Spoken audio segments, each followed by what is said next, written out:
ፎቶ የምትመለከቷት እህታችን ርስቲ ትባላለች። እዚህ ጋር በፎቶ የምትመለከቷት እህታችን ደግሞ ሰመሃር ትባላለች። በአቡዳቢ ቴስት ኦፍ ኢትዮጵያ የሚባል ሬስቶራንት ባለቤት ናት። ርስቲን ከኢትዮጵያ አመጣቻት እሷ ጋር እንድትሰራ። ርስቲም 3 አመት ከ10 ወር ሰመሃር ምግብ ቤት ውስጥ ኢትዮጵያ ቴስት ኦፍ ኢትዮጵያ ምግብ ቤት ስታገለግል ነበረ። በኢትዮጵያ ደሞዝ 10,000 ብር።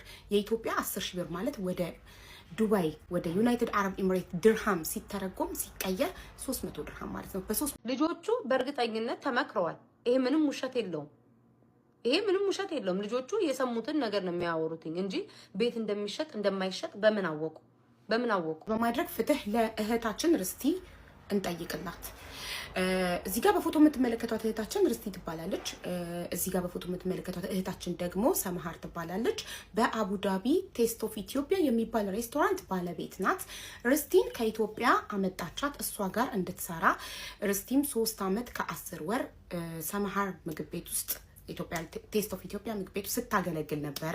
በኢትዮጵያ ደሞዝ 10,000 ብር።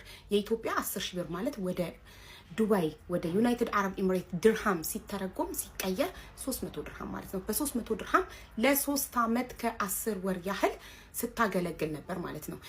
አንድ ምግብ ቤት ውስጥ አስተናጋጅ፣ እሷ ሼፍ ነበረች። መታወቂያዋ ላይ የሚለው አስተናጋጅ ነው። ሁሉ ነገር ዶክመንት አላት። ባንክ ስቴትመንት አለ። ለ3 አመት ከ10 ወር ደግሞ በ10,000 ብር ሲከፈላት እንደነበረ ማረጋገጫ፣ በሬስቶራንቱ ስፖንሰርነት እዛ ሀገር ላይ እንደገባች፣ ምን ያህል ጊዜ ቪዛዋ ላይ መኖሪያ ፈቃዷ ላይ ኤቭሪቲንግ ተገልጿል። ኤኒዌይ ግን ፖዚሽኗ የሚለው መኖሪያ ፈቃዷ ላይ ዌይተርስ ነው፣ አስተናጋጅ ነው። ግን እሷ ትሰራ የነበረው ሼፍነት ነው። ከኪችን አትወጣም ነበር። እናም ትሰራ የነበረው ወደ 10 ምናምን ሰዓት ነበር። በኢትዮጵያ 10,000 ብር ብቻ እየተከፈላት። በኢማራት አንድ ሬስቶራንት በትንሹ የሚከፍለው ለአስተናጋጅ 1200 ድርሃም ነው።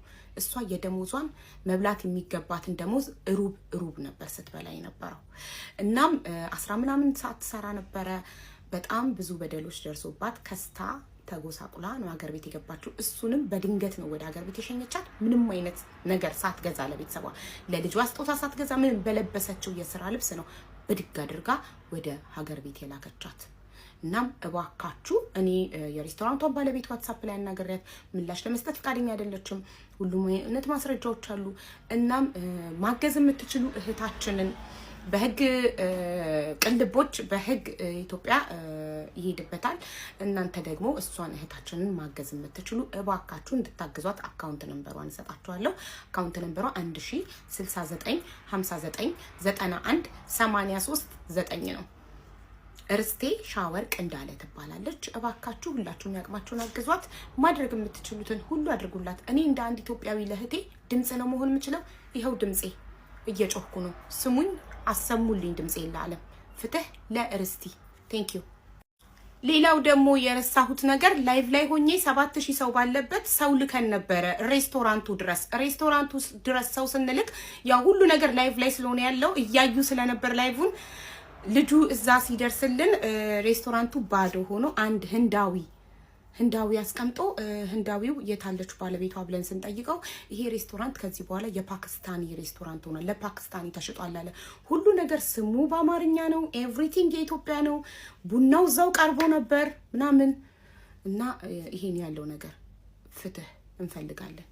ልጆቹ በእርግጠኝነት ተመክረዋል። ይሄ ምንም ውሸት የለውም። ልጆቹ የሰሙትን ነገር ነው የሚያወሩት እንጂ ቤት እንደሚሸጥ እንደማይሸጥ በምን አወቁ? እናትየዋ ለልጆቿ ስላወራች ነው። እና ላይክ በእርግጠኝነት አንድ ሰው እናትና አባት ሆኖ ቤት ኖሮ ልጆች ኖሯቸው ህሊና ኖሮት አንድ አባት ህሊና ኖሮት ነው ልጆቼ መጀመሪያ ቤተሰቦቻቸው ማሰብ አለባቸው። ልጆቼ ቤቱን ሸጠን የት ሊወድቁ ነው፣ የት ሊኖሩ ነው፣ እንዴት ሊሆኑ ነው ብለው ቤተሰብ ራሳቸው ናቸው የሚማከሩት አይደለ? ተመካክረው የሚጠቅማቸውን ነገር ነው ድርሻቸው ነው የሚከፋፈሉት። ወይ ደግሞ ለልጆቻቸው ሲሉ ይኑሩና ሲያድጉ ቤቱን እንካፈላለን ብለው ትተው የሚወጡትኝ። ይሄ መጀመሪያ የቤተሰብ ውይይት ነው። ከዛ በኋላ ነው እንትን የሚሉት። ልጆች ፊት ግን የሚወራና የማይወራ አታውቁም እንዴ? ልጅ 10 አመት ሆኖት አንድ አልጋ ሳትለዩ ቤት ውስጥ የሚያወራውን ይሰማል። ወይ እናት ስትመታ ይሰማል፣ ወይ አባት ሲሰደብ ይሰማል። አባቴን እንደዚህ ቆሜ እንትን አልለውም። አሚን ልናደድ ምናምን እችላለሁ፣ ኃይለኛ ነኝ፣ እናደዳለሁ ምናምን። ግን አሁን ድረስ አባቴን እፈራለሁ። አሁን ድረስ ላይ ሶሻል ሚዲያ ስለሆነ አንዴ ስለወጣውበት ፈጥጬ ወጣው እንጂ ፍለፊቱ ግን ስቀርብ ግን እንዲህ ብንጭቅጭቅ እንዲያርጋ አልልም። የፈለገ ተሳዳቢ የፈለገ ኃይለኛ ብሆን ማለት ነው። እና መጣላታችሁ ደግሞ ሳያንስ ደግሞ ልጆች ፊት ደግሞ የማይሆን ወሬ የምታወሩ ሰዎች እኔ እግዚአብሔርን ቪዲዮን ሳየው በጣም ነው ያዘንኩትኝ። በጣም በቃ እንዴ አስቡት። ሴት ልጅ ምን ጊዜም ሴት ልጅ ወደ አባቷ ናት። ሴት ልጅ አባቷን ትወዳለች። በዛ ልክ ግን ፍለፊት አባቷን ሆና ግን ቤቱን ልትሸጠው ነው አይደለ? ህፃኗ አንድ ፍሬ ህፃን ልጅ ቤቱን ለምን ትሸጥብናለህ? የት ልንሆን ነው? ህፃን ልጅ እንደዛ ማውራት የለባትም።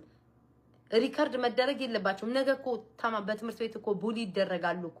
እናንተ እኮ እናትና አባቶቻችሁ እኮ እንዴ ለምንድን ነው እሱን የማታስቡት ነው? እኔ እኮ የማይገባኝ ለምንድን ነው የማያስቡትኝ? እውነት ሳሪ ሰው አይደላችሁ። ከካሜራ ጀርባ በቃ ሳሪ ስልኩን ዝጊው እያልኩሽ ነው። በቃ በቃ እኔ እንደዚህ አትመስኝም ነበረ ሳሪ፣ በእውነት እንደዚህ አትመስኝም። ጓደኝነት ይሄ ከሆነ እኔ በጣም ነው ማለት ነው ሳሪ። እውነት በጣም ልቤን ነው የሰበርሽው። ምን ልቤን እግሬንም ጭምር ነው የሰበርሽው። ምድረ ወረኛ። እኛስ ተመካክረን ነው የጠራናችሁ። ሼር ተደራረጋችሁ አላልኳችሁ? አበሻ ማዕተኛ ነው።